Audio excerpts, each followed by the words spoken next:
Obviously, you guys have seen reports about us bringing Derek Carr in about a week and a half ago. I can tell you that was a fantastic visit. We really enjoyed spending time with him. Obviously, he's the only quarterback that I can really shed any light on for you guys, since he's the only quarterback that's a free agent. But I can say that he left a strong impression with everybody, and so obviously we're going to be exploring the veteran quarterback market this offseason, and we're going to look at every available option. We feel like when it's time to make the right decision, when everyone goes through their process, we're going to make the best decision for the Jets. Yeah, obviously with Derek, high-level producer, but really a phenomenal person. Just spending time with him, very authentic.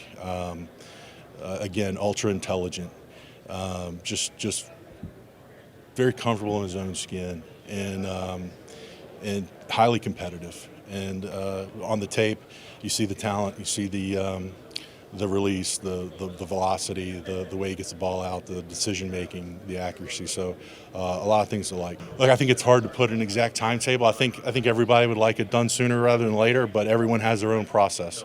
I feel like we have our process in exploring the market, exploring options, and each player has their own process in terms of what they have going on. So can't give a direct timetable, specific timetable, but again, when decisions are ready to be made, I feel very strongly we're going to make the right decision for the Jets. We look through every scenario. Those are things that we're weighing versus acquiring a player with no compensation in terms of trade draft picks or players versus someone that may require that. So we're looking at every option, and that will play a part in the decision. In talking with Nathaniel and Todd and our staff, they're so excited to get with Zach and start working. I know they've had some positive discussions, but again, our stance on Zach hasn't changed. We feel like Zach has a very high ceiling. Obviously, the first 2 years haven't played out the way that anybody's hoped, but we still feel like there's a very high ceiling with Zach.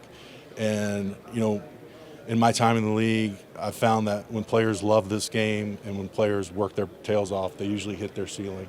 And so feel like Zach definitely has those traits. So still feel strongly that Zach's going to be able to hit his ceiling. We've had several good discussions with Nicole and Quinnen since the season, and we feel really good about where we're at. And again, feel good that this process is going to play out in the right way. Yeah, Breece is doing great in his recovery. I know he had a visit with Dr. Cooper in Dallas, and he's progressing great. So right now the plan is for him to be ready for the start of the season. We don't have to make a decision on the fifth-year option until after the draft, so we're not ready to announce any decision on that. In terms of Mekhi being able to be a starter, I think for any of you guys that were here in the 2020 season, you saw what a healthy Mekhi can do on the football field, and how dominant a player that he was as a rookie, or early in his rookie year.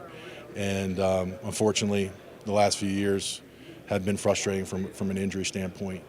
But I can tell you that Mekhi is in as good of a place now as I've seen him in a long time, and he's working his tail off, and he wants to be the best player that he can be for the New York Jets.